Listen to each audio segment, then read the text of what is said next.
Assalamu alaikum wa rahmatullahi wa barakatuh. And hello again, everyone. So again, we continue Shakespeare today.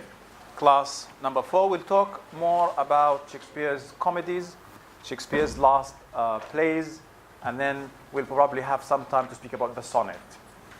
Last time we had a discussion about new themes that English literature in the Renaissance was acquiring, was discussing and tackling. And Shakespeare was one of the early writers to discuss themes that are, even today, important and significant.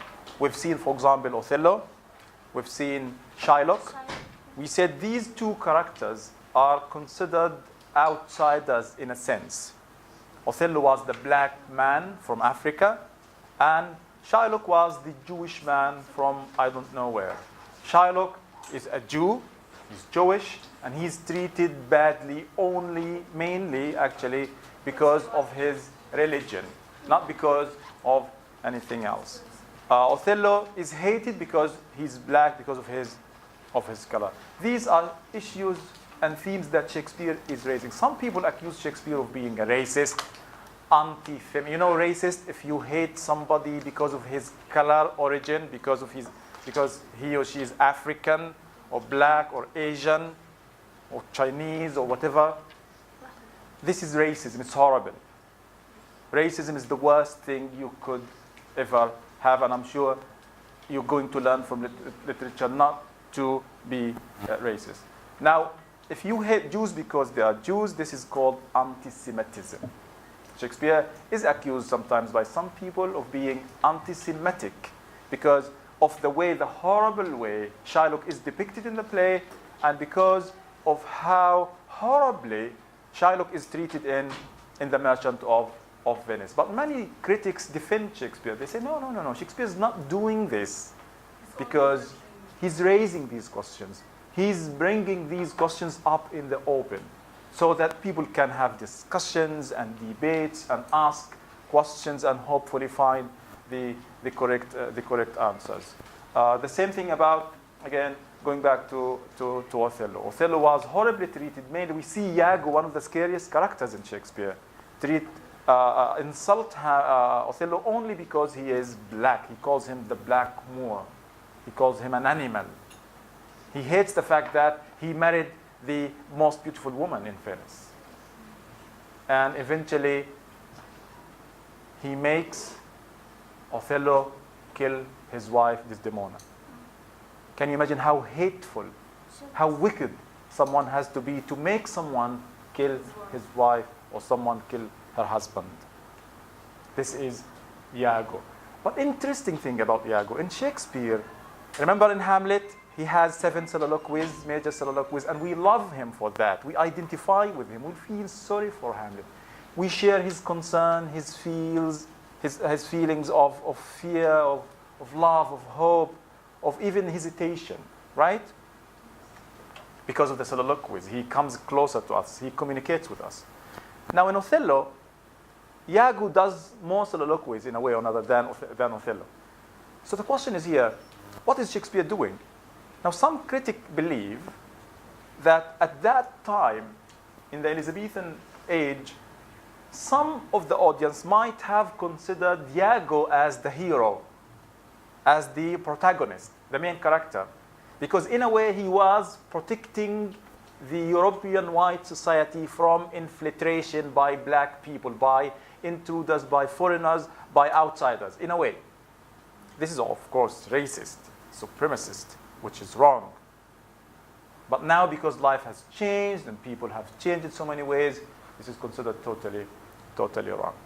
The same thing applies to Shylock, The Merchant of Venice. This play has been considered as a comedy for a long time. Why? Because nobody dies, right? Yes. And because it ends happily. Yes. But who's happy at the end? The white Christian people. Bassanio, Portia, and maybe Antonio is a little bit happy. But Shylock, he loses his daughter, he loses most of his money, he loses his religion. He is forced to convert to Christianity. And he loses his dignity and his chance to take revenge. We're not talking about revenge as a good thing here, but at least, remember, he was saying like, I am like you. It's not about revenge. It's about the shared humanity. If you wrong me, if I wrong you, you take revenge. If I wrong you, okay. So it's like people would say, no, I wrong you. We've seen Antonio wrong him so many times. But only Shylock, the intruder, the stranger, is not allowed to take it. So it's not about revenge, it's about equality. He's saying, I'm a human being like you. If you prick us, don't we bleed? If you tickle us, don't we laugh? If you poison us, don't we die? We are the same, so why not? And in The Merchant of Venice, Shakespeare is also doing something brilliant, amazing about women. Again, Shakespeare composed his plays to be performed on the stage rather than published and read. Now, women at that time were not allowed, important point, were not allowed to perform on the stage. But we have women characters. So who would be playing these characters? Young men, beardless young men with soft voices. Okay? So interesting. Now, Portia, we know Portia is a man, but we suspend our disbelief. Portia is a man playing the role of a woman. Yeah. And now, Portia, what does she do in the play? She disguises as a man. As a lawyer. So a man, a woman, a man. And not an ordinary man, a lawyer, intellectual, a thinker. At that time, women were not allowed to be lawyers because they were thought to be less intellectual, less intelligent than men. But Shakespeare here defies this custom, this idea. He shows that women are as intellectual, if not more intellectual, as men are. And so, but somewhere else, Shakespeare is accused of being anti-feminist. Okay, don't forget this word, feminine. You know feminine? Feminine? Feminist is an activist, a person, usually a woman, who calls for the equal rights of women. That women must have their rights as men. Feminism is the noun. Now, anti-feminist, someone who doesn't like women, someone who thinks women, probably likes women, but thinks that women are not equal, they should stay at home. There should be, there was a common thing in the past, which is very wrong now, that women should be barefoot, pregnant, and in the kitchen. Now Shakespeare is proving them wrong.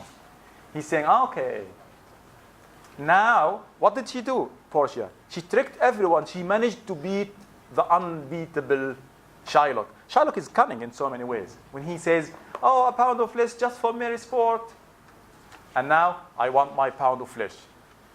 But what the hell are you going to do with a pound of flesh, Shylock? This is not meat. You don't eat flesh. Yeah. And he says, I will bait with it. I will feed it to the fish. If it doesn't feed anything, it will feed my revenge. Not for revenge, probably, but for equality. Now, she beats him because she says, there should be no one drop of blood. If you take more blood, then you are trying to kill someone in Venice. And if you do that, you'll have to be punished. So why does she beat Shylock? Only because she changes hair, clothes, and puts a fake mustache and a fake beard. So Shakespeare is saying this distinction between men and women in intellect is fake. Is a matter of, it's a funny thing because it's not true.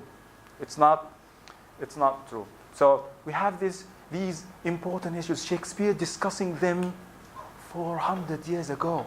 This is how timeless, how brilliant, how smart, how intelligent Shakespeare is. How relevant he is to even today, everywhere. Shakespeare is universal and timeless.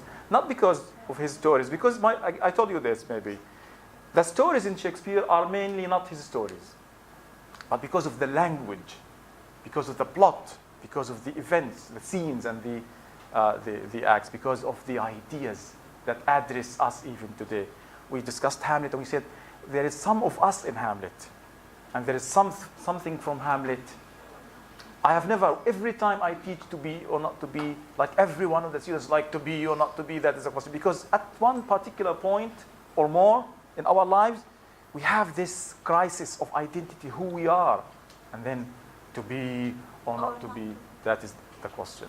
Whether it is nobler in the mind to suffer the arrows and slings of outrageous time, or carry arms against a sea of trouble, as Palestinians were suffering because of the Israeli occupation, because of the siege, because of the internal division.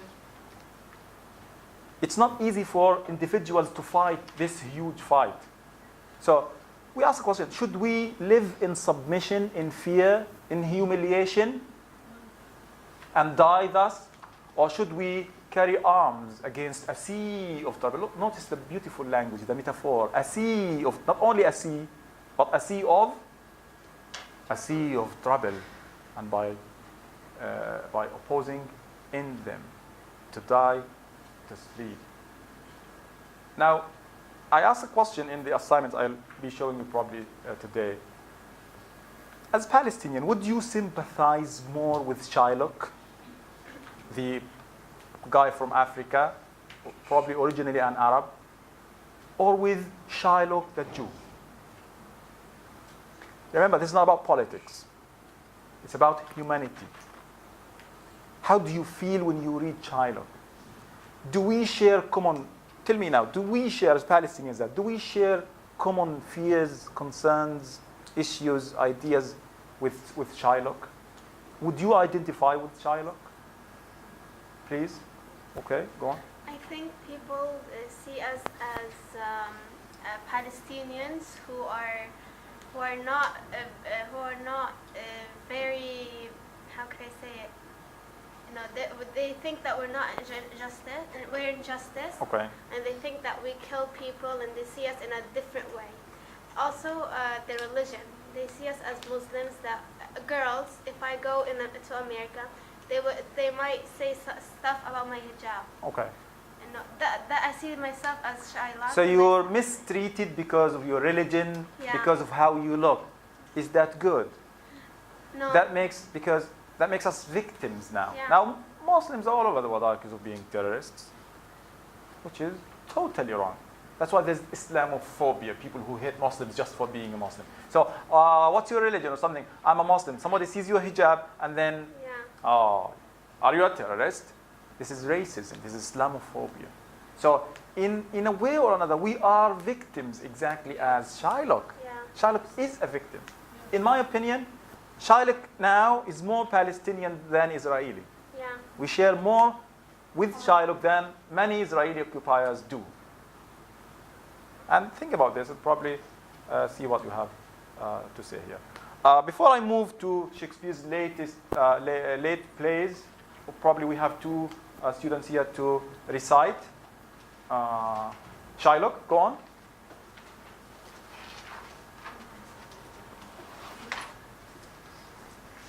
Go on, please. Raise your voice, please. He hath discussed me and handed me half a million loath at my losses, mocked at my against, scorned my nation, thwarted my burdens, called my friends, hated my enemies. And what is his reasons? I'm a Jew. Hath not a Jew eyes?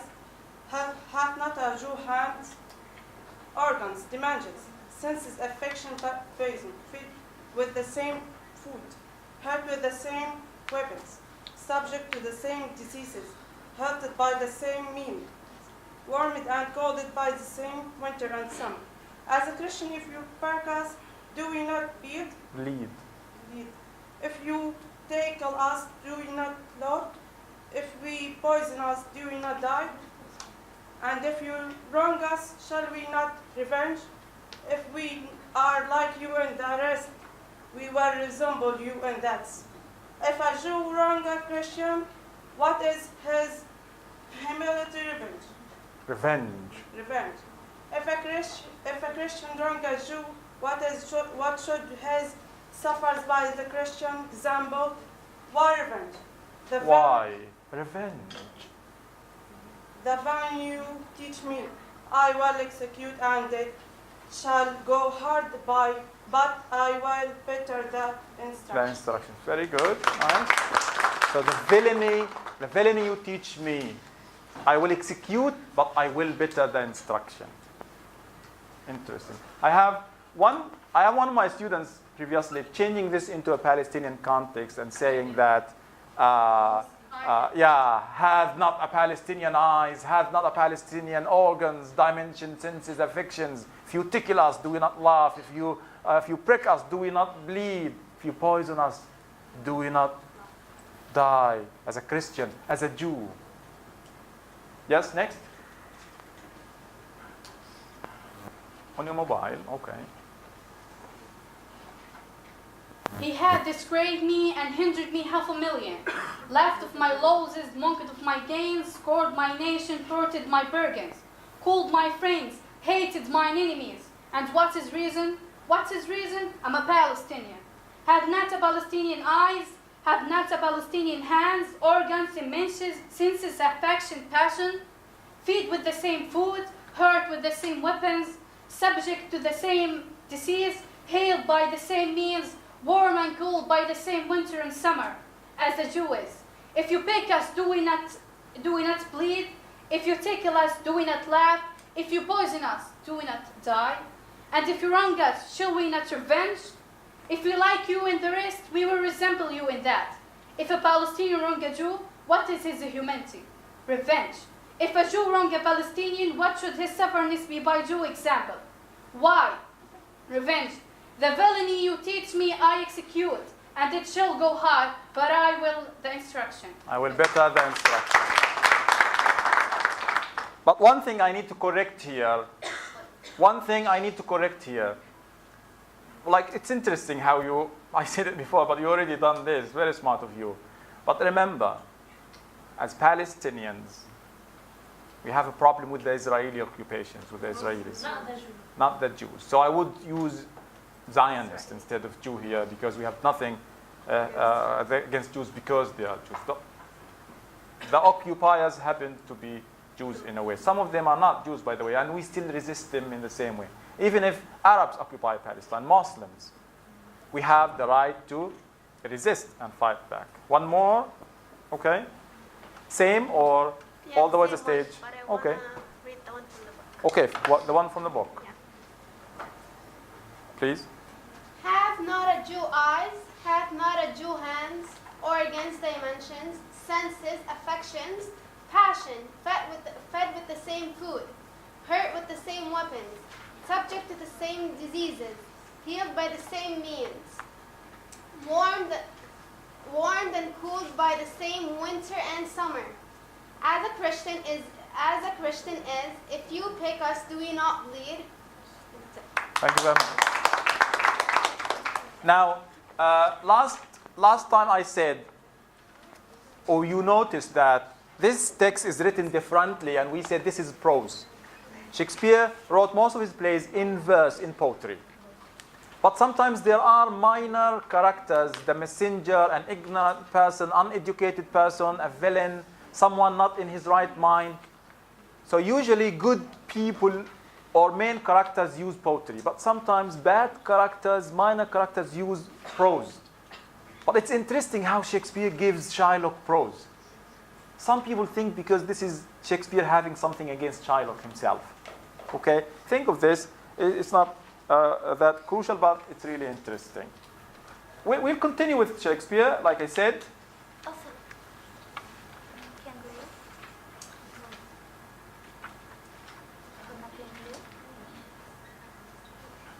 So we'll just wrap things up, and then we go back for the last play, The Tempest. Now, remember again, in comedies, we have, again, the world sometimes turned upside down. Comedies end happily. Nobody dies. Yeah. But it doesn't mean comedies are less important, less significant than tragedies, because the themes are also crucial, themes of identity, themes of love, of jealousy, of power, of money, etc. Okay? But sometimes even the comedies are, in a way, more important because they use fun to make serious points, to make fun of the king or to make fun of the monarchy in general. Even today, people laugh at Shakespeare's jokes and funny situation in his plays, and that's, again, how Shakespeare is relevant. Some of the jokes, by the way, and the practical jokes cannot be seen unless we understand, unless we see them on the stage. because we see the body language and everything. And also remember, last time we discussed something, remember the word son and son? We said there's something called the pun. Shakespeare plays on the word. Pun is play on words. When a word has two meanings or two words sound the same. So you think of it and like, there's a joke, why is the river very rich? Why is the river, you know the river, very rich? Because it has two banks. What does two banks mean? Yeah, and bank. So the joke is that the word bank has two meanings. The side of the river, West Bank, okay, and a financial institution where you have a lot of money. So in English, many of the jokes depend on playing on the words and words sounding the same. So Shakespeare does this all the time. So pay attention if the word means something else. Now in Shakespeare's final plays, some of his final plays are really serious and dark, like Timon of Athens, in which there is this theme of hatred towards a human being. Really serious. Some people were like Shakespeare is losing it. In a way, Shakespeare is going to the darker stage. Because this play, in brief, it shows Timon who really hates people for one reason. I'm not going to go into details. But later on, he started to restore hope.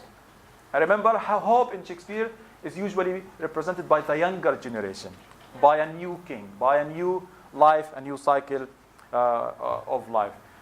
Critics describe these late plays as many things. Pastorals, fables, tragicomedies sometimes. It's not a big deal for me because it's not of a crucial importance here in this course. Now, the last play we'll study for Shakespeare is The Tempest. The Tempest is said to be Shakespeare's one of the last plays. It's not the last one because we have King Henry VIII. You know King Henry VIII? Yeah. The Renaissance, what did he do? 16.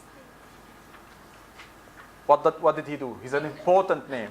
Make the king the close man for God in the end. Yeah, he said goodbye to the Pope of Rome. Catholic, He changed the whole religion in He made the England. pyramid system. No, he didn't do it, but just that was like the structure of life. It was already He was the head of the Church of England. The head of the church was the Pope in Rome. So he separated this. He just lived a totally different life for religion in many ways. Now, in The Tempest, also people find it interesting because they think that, some critics think that Shakespeare was saying goodbye to the theater, to people, and giving us hints. He's just ending his career as a playwright, okay? Now, the story, in brief, I don't want to go in much detail. Probably you can if you find it interesting. A king is exiled by his brother to an island.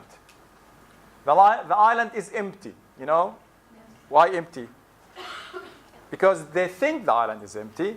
Because in the Renaissance mentality, the native people were not, in a way, considered civilized and modern like the white Christians of Europe.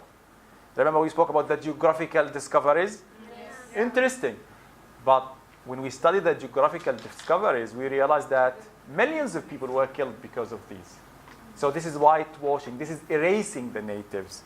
Okay? So the man is Prospero. He lives on an island because his brother kicks him out of his kingdom and he steals the kingdom for himself, the throne.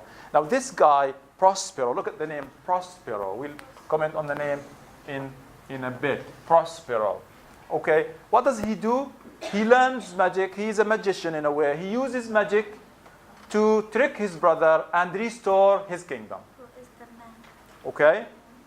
In the play, he defeats the evil, savage native by the name of Caliban. So we have number one, Prospero, the king, and number two, we have Caliban. Caliban is the native of the island. He is the owner of the island. The island is not empty. But in the mentality of European colonialism, remember colonialism? What's colonialism? Colonialism is They go to a land and they invade it. the invasion, the occupation of others' lands and stealing all the raw materials and the resources. Putting it under The British Empire colonized like large parts of the world. So Prospero, in a way, was colonizing the island. Because somewhere in the book he says, my island. It's not his island. But this is, again, the Western European mentality of that time. That's why many people, many critics now, like Edward Said, the Palestinian Christian intellectual, believes that the Tempest could be a fable or an allegory of imperialism. Imperialism, colonialism, imperialism. What does it mean? It means it teaches the white Europeans, the English people, that they have the right to go, occupy, control other lands. Because in a way, they go to civilize, to educate the people. And we know they don't civilize, they don't occupy. And as Palestinians, we have paid a heavy price for British colonialism and imperialism. We're still under occupation because of this mentality, white mentality. Now, it's very funny. If you look at the names, Prospero is like closer to prosper. Prosper means to become rich. Prosperity to become rich. Because this guy comes to an island and he makes it rich, makes it important, gives it a name. And Caliban is also a play on the word called anagram, cannibal. Do you know what the word cannibal means? Cannibal. Cannibalism. Cannibalism is eating the flesh of human being. A cannibal is someone who eats the flesh of the human being. Savage, A savage. Like some people still exist. They do this. Like very, very rare. But it happens. Like it was in the news like 3 years ago. Cannibalism is eating human flesh. So, is Shakespeare playing on these words? Is using Caliban as cannibal, cannibalism, and Prospero is it. So, the European is the good, the rich, the educated, the civilized, and the natives are the bad, the cannibal, the savages, the backwards, the uncivilized. So, in a way, because this man goes to that island, he assumes it's empty, he controls it, he says, it's my island. He takes upon himself to civilize, to educate. Caliban, in a way, it's considered what? An allegory of colonialism, of imperialism. Again, what does it mean, an allegory of colonialism or imperialism? When a literary text teaches you that you have the right to go to other lands, occupy them, control them, colonize them. We read funny stories sometimes, like when we read the story about the lion and the mouse. This is an allegory. How the mouse, the little animal, can save the lion, the king of the jungle. This is an allegory which teaches us a lesson. What lesson? That the weak has a moral. Thank you. The weak can sometimes be stronger than the strongest. Can help, can save the strong.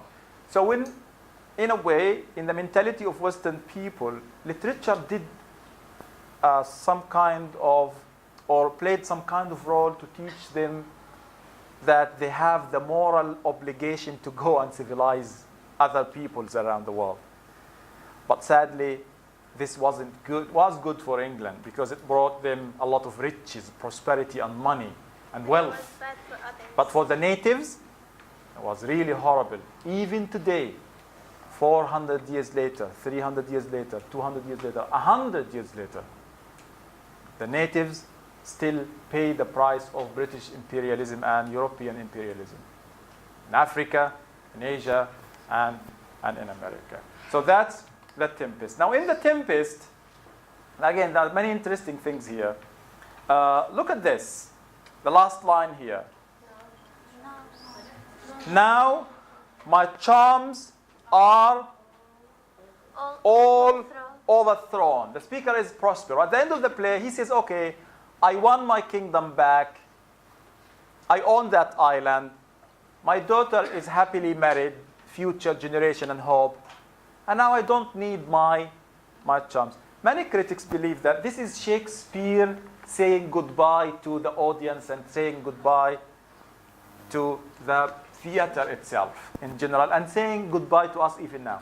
Many people love this, the Tempest, because they try to read between the lines and see where Shakespeare is saying goodbye. So my charms means magic.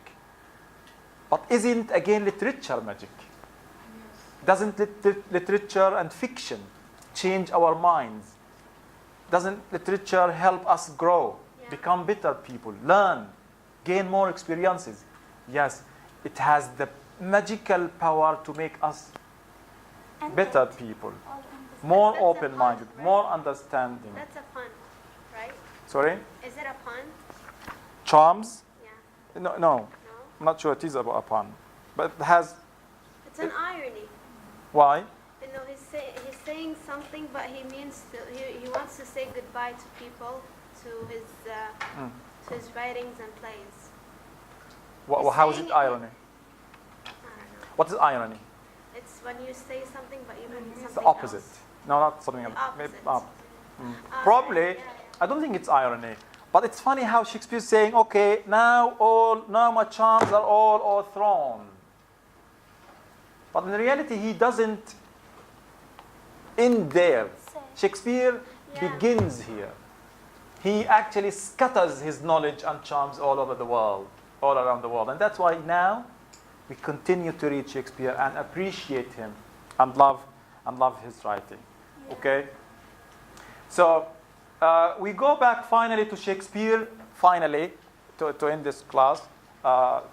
Shakespeare using the very famous metaphor of the world as a stage. Remember in Othello, in Macbeth? Tomorrow and tomorrow and tomorrow. Never. No, that's King Lear. Never, King Lear. No, it's King Lear. Tomorrow and tomorrow and tomorrow is Macbeth. Yeah. When he says, a poor player, describing man, a poor player that struts and fruts and like spends his hour upon the stage and then is heard no more. Now Shakespeare, we read this last time, I think, some of you, one of you, all the world a stage. All the world a stage, and all men and women merely players. They have their exits and their entrances. And one man in his time plays many parts. I like how Shakespeare says men and women, men before. Yes. Women, we know women didn't perform on the stage then. Why did he add And then later on he says, and one man plays many parts, because sometimes he plays the part of a woman. I don't know, could be funny. Okay? So Shakespeare, we stop here, but we go back to wrap things up before we talk about the sonnet next class. Shakespeare is the greatest poet, playwright, literary figure, probably not in the history of English literature, but in the whole world. 400 years ago, and now he's talking to us. The themes, the characters, the jokes, the poetry, we still love, we still care about. We watch Hamlet, we feel sad for Hamlet. We watch Shylock, we feel sad for Shylock. We watch Portia, we feel proud that Portia managed to change something. The themes of shared humanity, the themes of love, of power, of money, are still themes today, are still issues we discuss even today. Shakespeare is a universal character. Shakespeare is timeless because he fits everywhere and he fits in all societies, in all places. That's why probably Shakespeare was translated to almost all languages around the world. He was performed, and he's even adapted. Many plays try to change, like many productions try to change something in them. Because we had one interesting discussion with someone who performed Othello in Africa. So what did they do? They made everyone black except for Othello. Or when you go to China, how would you do this? So Othello is a Chinese man, in a way. Maybe you can play The Merchant of Venice, where it takes place in Palestine, in occupied Jerusalem. And Shylock is a Palestinian guy trying to go to perform to something, having his house destroyed, or trying to take revenge. The beauty of Shakespeare is that he keeps giving. You read Shakespeare, you enjoy the language, and you love the characters. Even if the characters are bad and wicked, sometimes you find something interesting in them. He's master of characterization. He's a master of characterization. Now, if you have any question, please do ask. This is again Shakespeare today. The last slide. This is how we comment on Shakespeare to conclude things. Remember, in the Renaissance, now literature gives more answers than religion. Yeah. People would go to the theater every time there's a play. But remember, Shakespeare, in particular, and literature in general, does not give us answers. When you read a literary text, a poem, sometimes it's not about finding answers. You could find your answer. But it's about raising more questions, showing you possibilities. What should I do, this or that? Should I do like Hamlet? Should I act like Othello? What happens if I do? What happens if I don't? It gives us answers. Gives us possibilities, I would say. But it raises many questions. Many people say literature is about raising questions, not answering them. Because it makes you think. It makes you a better human being, a better thinker, a better student, and a better daughter, wife, husband, son, mother, grandmother, because you've seen it all. You've lived it. When you read Hamlet, you live Hamlet. You become Hamlet. You are Hamlet. And this is how much experience we learn from just watching one play. That's why Shakespeare is still relevant and alive. His characters are alive in our imagination. We quote him, we adapt him, we study him. Because his plays fit all people, all religions. Regardless of religion, regardless of race. Posted these 5 questions online on the Facebook group. You're supposed to answer 3 of them. Listen, these are opinion questions, more or less. You know what opinion question is? I want your opinion. I don't want you to go copy from the internet. You're not supposed to, reading this is enough. You're still beginning to learn English and English literature. If you want to read more about Hamlet, about Othello, about the Tempest, about the Merchant of Venice, it's up to you. For more knowledge, for more background information. But for these questions, the discussions we had in the class could be enough. Okay? So what I want you to do is to choose 3 out of 5 questions. 3 out of 5. For each question, you're supposed to write a long paragraph. I don't know. It's not about how big it is, it's how well written it is. You're learning how to write paragraphs in academic writing. Apply this. Topic sentence, supporting sentences, give me your opinion, give me your idea about these questions. For example, we said that Shakespeare humanizes the kings. He makes them humans. But is he also exposing their weaknesses implicitly, indirectly? What do you think? Give examples from what we studied. How could Hamlet be a typical Palestinian girl or boy? Is there something in us from Hamlet? Do you identify with him? The struggle, the crisis, the identity, how he's caught between 2 worlds, the old and the modern? Maybe he would kill her uncle without thinking. So, what do you think? Give me your opinion. As a Palestinian, would you identify more with Shylock or with Othello? Which one do you find closer to you, to your mentality, to your way of thinking as a Palestinian? Which one would you feel, more sorrowful towards? Could a woman have achieved what Shakespeare did? Shakespeare, the man, the author, the playwright. Remember, women at that time were not considered as intellectual, as smart, as intelligent as men. And Shakespeare, somewhere, he proved that this is in a way wrong. Why didn't a woman in Shakespeare's time wrote these plays? Why didn't a woman write these plays? What's wrong? Was it her problem? Was it the society?